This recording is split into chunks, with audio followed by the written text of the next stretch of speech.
Vous êtes-vous déjà demandé pourquoi certains chagrins se sentent moins comme une rupture et plus comme une embuscade spirituelle? Et si je vous disais que ce que vous avez vécu n'était pas seulement une séparation douloureuse, mais une attaque calculée sur votre objectif divin, si vous avez déjà senti la piqûre de la trahison, pensant que c'était juste de la malchance, vous devez entendre cela. Votre ex ne fait pas seulement face à une mauvaise conscience. Ils sont sous le microscope de Dieu, et les conséquences de leurs actions frappent dur en ce moment. Il ne s'agit pas de vengeance, il s'agit de la justice divine. Saviez-vous que lorsqu'ils sont partis, ils ne vous quittaient pas, mais entrant dans un tourbillon spirituel qu'ils n'ont jamais vu venir? Et voici le botteur. Leur souffrance actuelle est directement liée à l'abandon d'une connexion bénie par Dieu lui-même, une connexion avec vous. Cette vidéo tient la clé pour comprendre pourquoi votre foi a été testée, pourquoi votre ex est dans les troubles, et comment Jésus-Christ utilise tout cela pour vous élever dans votre véritable destin. Ne manquez pas une seule seconde, car ce que vous êtes sur le point de découvrir transformera votre compréhension du chagrin en un puissant témoignage de la fidélité inébranlable de Dieu. Oh cher, avez-vous déjà ressenti la piqûre de la trahison? C'est une blessure qui coupe profondément, n'est-ce pas long, mais pour ceux qui sont choisis par Dieu, c'est plus qu'un simple léger personnel. C'est un tremblement spirituel. Vous voyez, quand quelqu'un fait mal à l'un des oints de Dieu, il ne joue pas seulement avec un individu. Il pousse en fait l'œil même du Tout-Puissant. C'est une affaire sérieuse, et les répercussions spirituelles sont beaucoup plus profondes que beaucoup de gens le pensent. Nous parlons de conséquences qui échoent non seulement ici sur terre, mais aussi dans les royaumes célestes. C'est comme ce que nous lisons dans Zacharie 2, 8, où il dit « Pour celui qui vous touche, touche la pomme de son œil ». Pensez-y un instant. Lorsque votre ex a décidé de s'égarer, ils ne se sont pas simplement éloignés de vous.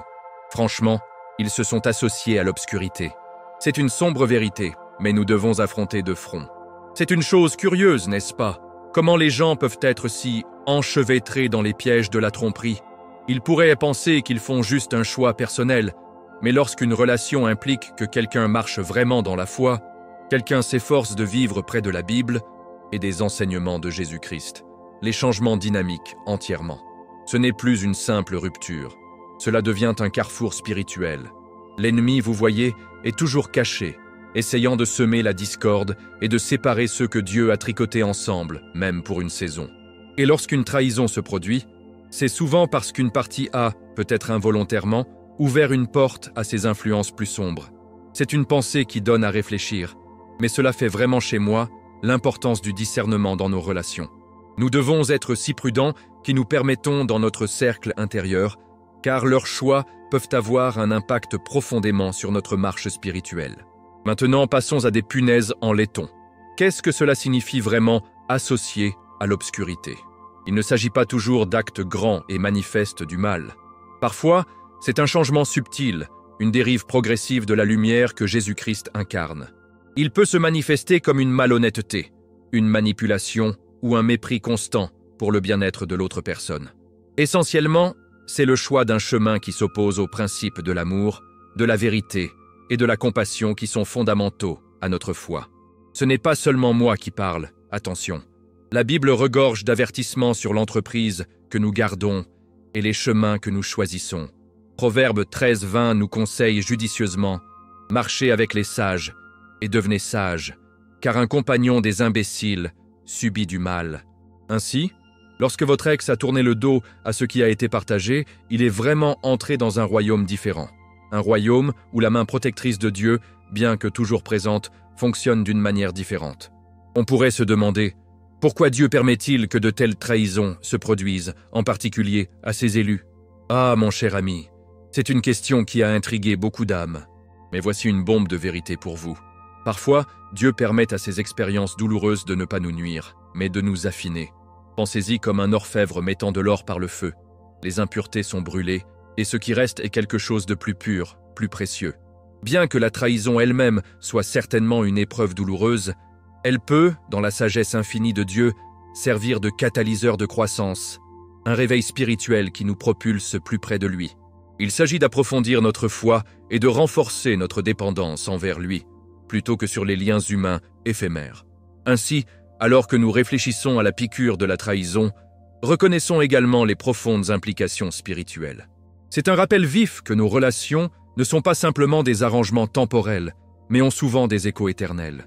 Pour celui qui a trahi, les conséquences spirituelles sont déjà en mouvement, qu'il le réalise ou non.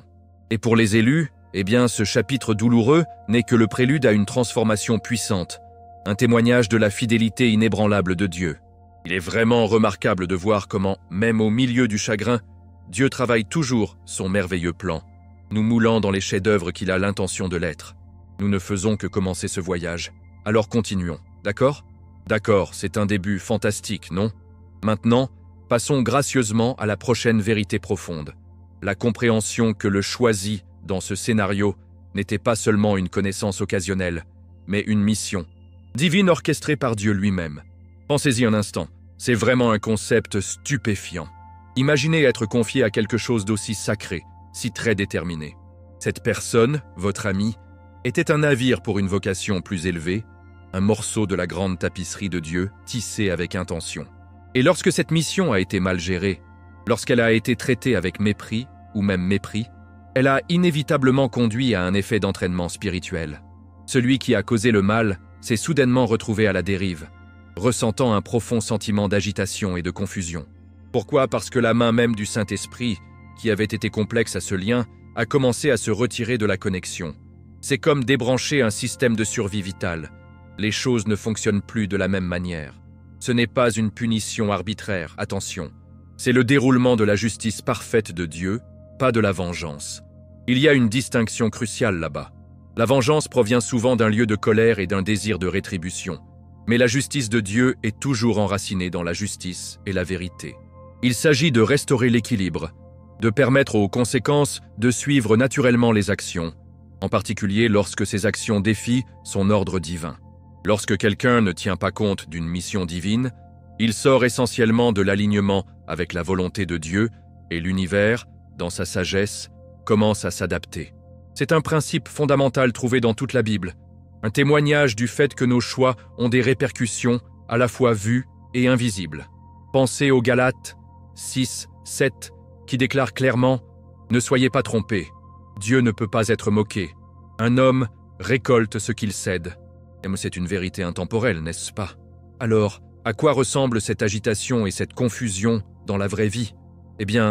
Cela pourrait se manifester comme un sentiment persistant de malaise, un sentiment de harcèlement que quelque chose est juste off. Il pourrait se retrouver incapable de s'installer, sautant d'une chose à l'autre, à la recherche toujours de quelque chose pour combler un vide qu'ils ne peuvent pas tout à fait nommer. C'est parce que la paix qui vient de l'alignement avec Dieu a été perturbée. La présence du Saint-Esprit, qui peut apporter l'ordre et la clarté, a reculé de cette connexion particulière. Ce n'est pas Dieu et vindicatif. C'est simplement la conséquence naturelle de la déconnexion d'une source de lumière spirituelle et de but. C'est un puissant rappel de la profondeur de notre état spirituel qui influence notre expérience terrestre, n'est-ce pas? La beauté de tout cela, pour le élu, c'est que si la trahison était douloureuse, c'était aussi un tournant divin. C'est à travers ces moments difficiles que Dieu révèle souvent sa main puissante. Vous avez peut-être vu quelqu'un passer par un procès similaire, se sentant complètement perdu, seulement pour émerger plus fort, plus résolu dans sa foi. C'est Jésus-Christ au travail. La perturbation n'a pas été conçue pour détruire, mais pour rediriger et élever. Il s'agit de provoquer un objectif plus élevé, même si le chemin pour y arriver est chargé de défis. La Bible parle souvent de procès nous affinant, nous faisant plus comme lui. Pensez à James 1, 2, 4, qui nous encourage à considérer sa joie pure, mes frères et sœurs, chaque fois que vous faites face à des épreuves de plusieurs types, parce que vous savez que le test de votre foi produit de la persévérance. Laissez la persévérance terminer son travail afin que vous puissiez être mature et complet, sans rien manquer. Alors que nous réfléchissons à cette dynamique profonde, il devient clair que le plan global de Dieu est toujours en jeu, même dans nos relations les plus difficiles. La mauvaise gestion d'une mission divine ne nie pas la mission elle-même. Il déclenche plutôt une série d'événements conçus pour provoquer la justice et une compréhension spirituelle plus profonde pour toutes les personnes impliquées. Pour celui qui a causé la blessure, c'est une invitation à l'introspection et, espérons-le, au repentir. Pour les élus, c'est une puissante validation de leur signification spirituelle et une confirmation que Dieu travaille en effet toutes choses pour leur bien. C'est vraiment incroyable de voir comment Dieu tisse même notre douleur dans sa tapisserie de dessins, n'est-ce pas? Maintenant, explorons ce que cela signifie pour la perception du traître et leur voyage vers le repentir. Merveilleux. Gardons cet élan spirituel, d'accord? Maintenant, nous arrivons, à une partie particulièrement poignante de ce voyage. Regardez dans l'état actuel de celui qui a trahi. Oh, c'est souvent une chose difficile à considérer, mais croyez-moi, il est crucial de comprendre toute l'étendue de la justice de Dieu et de son plan rédempteur.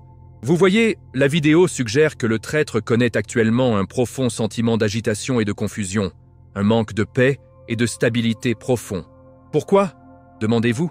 Parce que, mon ami, ils ont vraiment perdu quelque chose de sacré, quelque chose de imprégné de présence divine.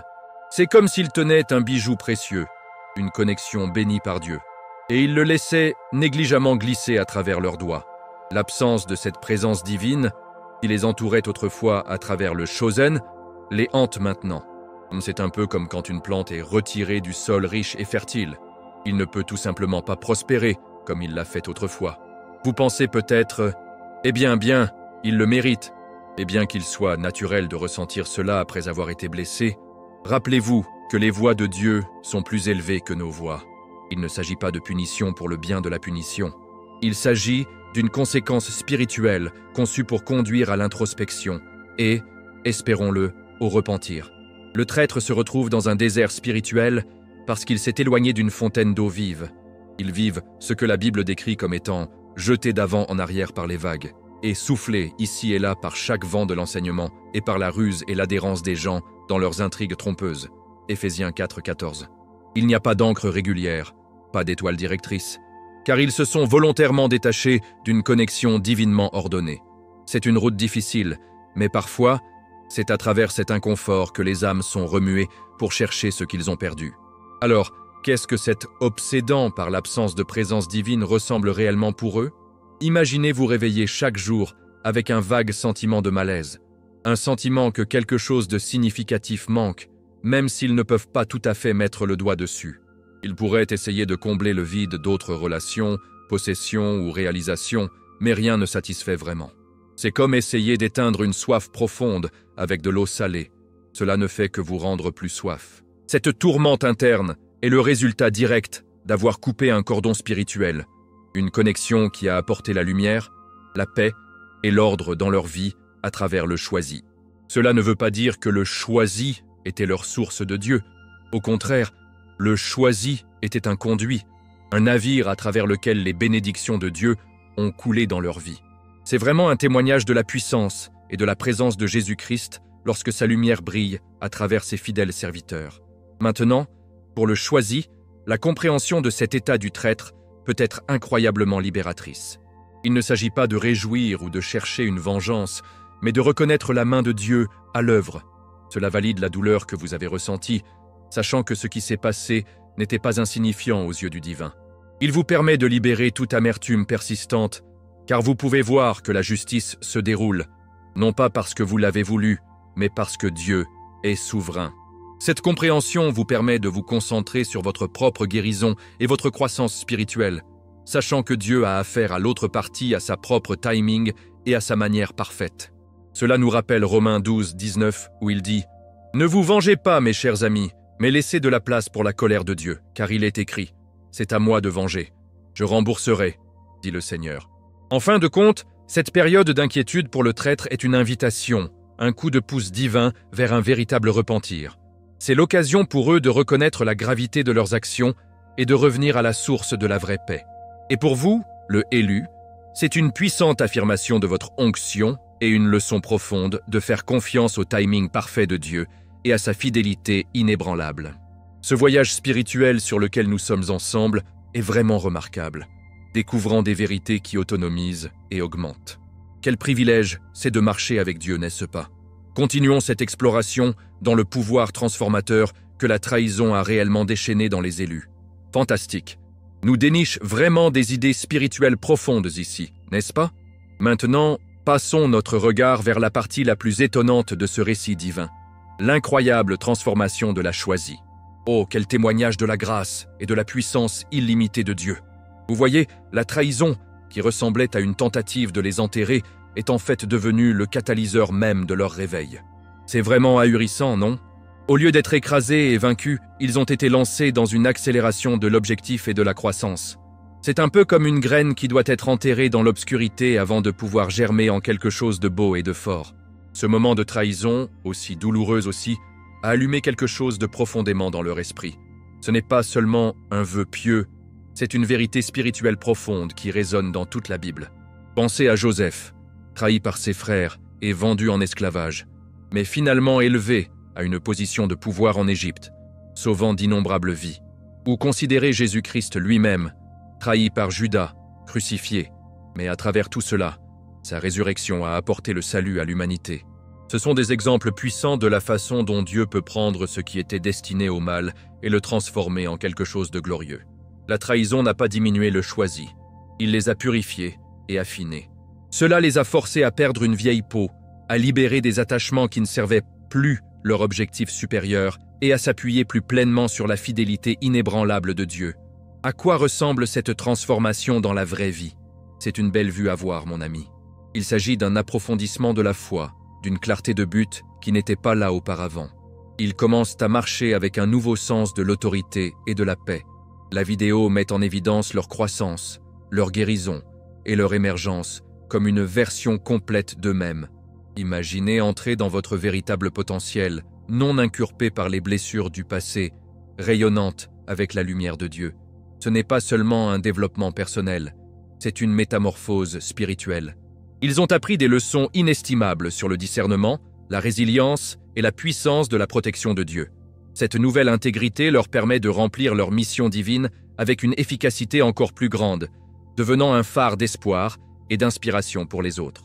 Cette croissance accélérée s'accompagne souvent d'une compréhension plus profonde de l'amour de Dieu et d'une confiance inébranlable dans son plan. C'est comme si leurs yeux spirituels étaient ouverts pour voir le fonctionnement complexe du divin. Ils se rendent compte que même dans les vallées les plus sombres, Dieu était là, guidant leurs pas, les préparant à quelque chose de bien plus grand. Cela ne veut pas dire que le voyage a été facile. Oh non, il était sans aucun doute chargé de larmes et de défis. Mais à travers tout cela, leur lien avec Jésus-Christ est devenu plus fort, leur foi plus robuste. Ils auraient pu passer plus de temps dans la prière, approfondis dans la Bible, trouvant du réconfort et de la sagesse dans ces pages sacrées. C'est un puissant rappel que nous savons que, en toute chose, Dieu travaille pour le bien de ceux qui l'aiment, qui ont été appelés selon son but. Romains 8, 28. Alors, mon cher ami, que ce soit un immense encouragement pour vous. Si vous vous êtes déjà senti trahi ou abandonné, sachez que Dieu est parfaitement capable de transformer votre douleur en but, vos épreuves en triomphe. Votre histoire peut également être une transformation remarquable, un témoignage de son amour et de son pouvoir sans faille. Le choisi dans ce récit n'a pas seulement survécu, ils ont prospéré, émergeant comme un exemple vivant de la puissance rédemptrice de Dieu. C'est vraiment une révélation inspirante, non? Plongeons maintenant dans une couche de compréhension encore plus profonde, explorant comment cette trahison perçue était en substance une forme de guerre spirituelle. D'accord, mon cher ami, émouvons une autre couche de ce récit convaincant. Cette paix, prochaine révélation, est vraiment révélatrice. Nous invitons à voir au-delà de la surface de ce qui semblait être une simple rupture de relation.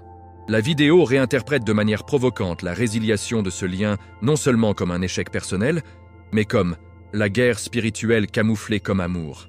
Wow, non? C'est un concept puissant à mâcher. Cela suggère que ce qui semblait être un enchevêtrement romantique était, en substance, un champ de bataille pour votre objectif même, un conflit pour votre mission divine. C'est une pensée qui donne à réfléchir, mais qui s'aligne profondément avec les enseignements de la Bible sur les luttes invisibles auxquelles nous sommes confrontés. Vous voyez, parfois l'ennemi, ce vieux serpent, ne vous vient pas avec des cornes et une fourche. Oh non, il est beaucoup plus rusé que ça. Il infiltre souvent nos vies à travers les gens les plus proches de nous, chuchotant subtilement dans leurs oreilles, plantant des graines de discorde et de doute. La vidéo déclare que le traître, associé à des voix qui détestaient votre objectif, et, effrayant, est devenu un navire pour votre opposition spirituelle. Pensez-y. Il ne s'agissait pas seulement de sentiments personnels ou de malentendus. Il y avait une influence plus sombre au jeu, travaillant activement contre le plan de Dieu pour le choisi. Ce n'est pas de diaboliser la personne, mais de reconnaître les forces spirituelles qui peuvent manipuler et exploiter les faiblesses humaines. Comme le rappelle Éphésiens 6:12, « Car notre lutte n'est pas contre la chair et le sang, mais contre les dirigeants, contre les autorités, contre les pouvoirs de ce monde sombre et contre les forces spirituelles du mal dans les royaumes célestes. » Alors, que signifie être un navire pour l'opposition spirituelle? Cela implique que le traître, que ce soit consciemment ou inconsciemment, se permettait d'être utilisé comme un outil pour entraver le progrès de son élu. Peut-être qu'ils ont miné leur foi, découragé leurs rêves, ou ont cherché à les éloigner de leur marche avec Dieu. C'est une forme subtile de sabotage spirituel. Il ne s'agit pas de blâmer, mais de comprendre la nature stratégique du domaine spirituel. Jésus-Christ faisait souvent face à une opposition directe de ceux qui semblaient être les siens, et il a compris que derrière leurs paroles étaient souvent des forces invisibles. C'est une pilule difficile à avaler, mais reconnaître cela nous permet de prier pour ceux qui agissent comme de tels navires, car ils aussi sont souvent pris au piège. Pour le Chosen, saisir cette vérité est incroyablement stimulant. Il recadre la douleur, le passant du rejet personnel à un témoignage de leur signification aux yeux de Dieu. Pourquoi l'ennemi prendrait-il la peine d'attaquer quelque chose d'insignifiant? L'intensité même de la guerre est une confirmation de l'ampleur de votre mission divine. Cette réalisation peut transformer l'amertume en compréhension et en confusion en clarté. Cela vous permet de voir la main de Dieu, même au milieu de l'adversité, sachant qu'il travaille toujours pour protéger le sien et faire avancer son royaume. Il encourage une dépendance plus profonde à la Bible en tant qu'arme, et sur la prière en tant que bouclier, vraiment une expression de foi dynamique. Par conséquent, cher ami, ne sous-estimez jamais les dimensions spirituelles de vos relations et événements de vie. Ce qui semble être un revers pourrait être une confrontation divinement autorisée, conçue pour renforcer votre foi, affiner votre personnage et vous préparer à un but encore plus grand. C'est une profonde leçon de discernement et de vigilance spirituelle. Nous sommes appelés à être sages en tant que serpents et innocents que les colombes, n'est-ce pas? Pendant la transition, considérons comment le silence élu a joué un rôle central dans ce drame divin en cours, un silence qui était loin d'être faible. D'accord, mon cher ami, nous atteignons vraiment le cœur de ces révélations maintenant. Cette prochaine perspicacité est incroyablement puissante, offrant un recadrage profond de ce qui aurait pu sembler une faiblesse, mais était en fait une immense force. Le silence de « choisi ». Vous voyez, la vidéo explique magnifiquement que ce silence n'était pas un signe de reddition, loin de là. Oh non, c'était une pause sacrée avant l'intervention divine. N'est-ce pas juste à couper le souffle? C'est un témoignage d'une foi profonde, une confiance tranquille que Dieu était à l'œuvre même lorsque les mots ont échoué ou semblaient inutiles. C'est vraiment une maîtrise en stratégie spirituelle, guidée par Jésus-Christ lui-même. Pensez-y. Dans un monde qui exige souvent une réaction immédiate, une confrontation bruyante ou des explications sans fin, le choix du silence est un acte de discipline et de confiance incroyable. C'est un moment où vous reculez et dites « D'accord, mon Dieu, c'est entre vos mains maintenant ». Ce n'est pas une démission passive. C'est une reddition active, une retraite stratégique qui permet au Tout-Puissant d'intervenir et de gérer les choses de sa manière parfaite. La Bible regorge d'exemples. Rappelez-vous quand Moïse a dit aux Israélites de la mer Rouge « Le Seigneur se battra pour vous. Vous n'avez qu'à être immobile. » Exode 14:14. C'est le genre d'immobilité dont nous parlons, une puissance puissante et en attente qui ouvre la voie au miracle. Et quelle a été la conséquence de cette pause sacrée? La vidéo nous dit que cela a conduit à la suppression de la grâce pour le traître et à l'initiation de tempêtes tumultueuses dans leur vie. Ce n'est pas parce que le choisi a souhaité leur maladie, c'est plutôt une loi spirituelle, naturelle en jeu. Quand on se déconnecte d'une source de grâce divine, la couverture protectrice se soulève souvent. Imaginez un beau jardin qui perd soudainement son système d'irrigation. Les plantes vibrantes commencent à se flétrir, le sol devient desséché et les tempêtes, à la fois littérales et métaphoriques, peuvent facilement balayer. C'est la justice de Dieu en action, une main souveraine ajustant les écailles spirituelles. Ce concept d'élimination de la grâce peut sembler dur, mais il s'agit fondamentalement de la responsabilité et des conséquences du choix d'un chemin contraire à la volonté de Dieu. Pour le traître, La paix et la facilité qu'ils ont vécues autrefois, peut-être sans le savoir en raison de leur lien avec le choisi, a commencé à se dissiper. Le bouclier spirituel a été levé, les exposant aux répercussions naturelles de leurs actions. C'est un rappel clair que nos choix ont de profondes ramifications spirituelles et que vivre dans l'alignement avec les principes de Dieu, comme dans la Bible, apporte vraiment des bénédictions et une protection. Celui qui s'éloigne de la foi se retrouve souvent dans des eaux turbulentes. Donc, pour vous, mon ami, la leçon ici est profonde. Ne sous-estimez jamais la puissance de votre foi tranquille et votre volonté de faire confiance au timing de Dieu. Votre silence face à l'adversité peut être beaucoup plus puissant que tous les mots ou actions. C'est une stratégie divine qui permet à Dieu d'intervenir en votre nom, de combattre vos batailles et de provoquer sa justice parfaite. C'est un principe spirituel qui transforme vraiment la façon dont nous abordons les conflits et nous blessons, nous permettant de rester fermes en Jésus-Christ. Quelle vérité incroyable à internaliser, n'est-ce pas? Alors que nous abordons notre dernier sujet, considérons l'appel à l'alignement et à la prière, le fondement ultime pour vivre votre objectif divin. D'accord, mon cher ami, nous avons voyagé à travers un territoire spirituel vraiment profond, n'est-ce pas? Maintenant, alors que nous mettons ces idées puissantes à sa fin, la vidéo nous offre une vérité vitale et éternelle. Un appel direct à Chosen pour vivre dans un alignement constant avec Dieu. Ce n'est pas seulement un concept abstrait, c'est le fondement même d'une vie vraiment vécue, dans le but et la paix. Il s'agit de protéger votre sanctuaire intérieur, votre paix, et de protéger avec diligence votre accès spirituel. Considérez-le comme une tendance à un jardin précieux. Vous le nourrissez, le protégez des mauvaises herbes, et vous assurez-vous qu'il reçoit tout ce dont il a besoin pour s'épanouir. C'est là que la vraie foi est forgée et soutenue. Vivre dans l'alignement avec Dieu signifie faire des choix conscients chaque jour qui honorent sa parole et sa présence dans votre vie. Il s'agit de chercher son testament au-dessus du vôtre, d'écouter ses doux chuchotements et de permettre à la Bible d'être votre boussole. Il ne s'agit pas de règles rigides, il s'agit d'une relation dynamique et aimante avec votre Créateur. Lorsque vous êtes aligné, vous êtes synchronisé avec le rythme divin et les choses coulent plus facilement. Vous êtes moins sensible aux distractions et aux tromperies du monde, et vos sens spirituels sont aiguisés, vous permettant de discerner le véritable de la contrefaçon. Et qu'en est-il de protéger votre paix et de garder votre accès spirituel? Mon ami, dans ce monde chaotique, votre paix est une marchandise précieuse, un cadeau de Jésus-Christ lui-même. C'est ce calme inébranlable qui vient de connaître Dieu est en contrôle, même lorsque tout ce qui vous entoure est tumultueux. Garder votre accès spirituel signifie être intentionnel sur ce que vous permettez dans votre esprit et votre esprit. Nourrissez-vous votre âme avec la vérité et l'inspiration, ou consommez-vous des choses qui sèment le doute et la peur. Il s'agit de créer des limites, tout comme la Néhémie a reconstruit les murs de Jérusalem pour protéger son peuple. Cela pourrait signifier limiter certaines influences, choisir judicieusement votre entreprise et consacrer un temps cohérent à la prière et à la réflexion. En parlant de prière, la vidéo culmine magnifiquement avec un appel à 15 minutes de prière pour la guérison, la restauration et l'ascension dans le but. Ce n'est pas seulement une suggestion, c'est une invitation à s'engager dans une communication directe et puissante avec Dieu. La prière est notre bouée de sauvetage, notre souffle spirituel. Si vous vous demandez comment prier efficacement, la Bible propose d'innombrables exemples. Vous pourriez suivre le modèle que Jésus nous a donné dans Matthieu 6, 9, 13, en nous concentrant sur la louange, en demandant des besoins quotidiens, en cherchant le pardon et en priant pour la délivrance du mal.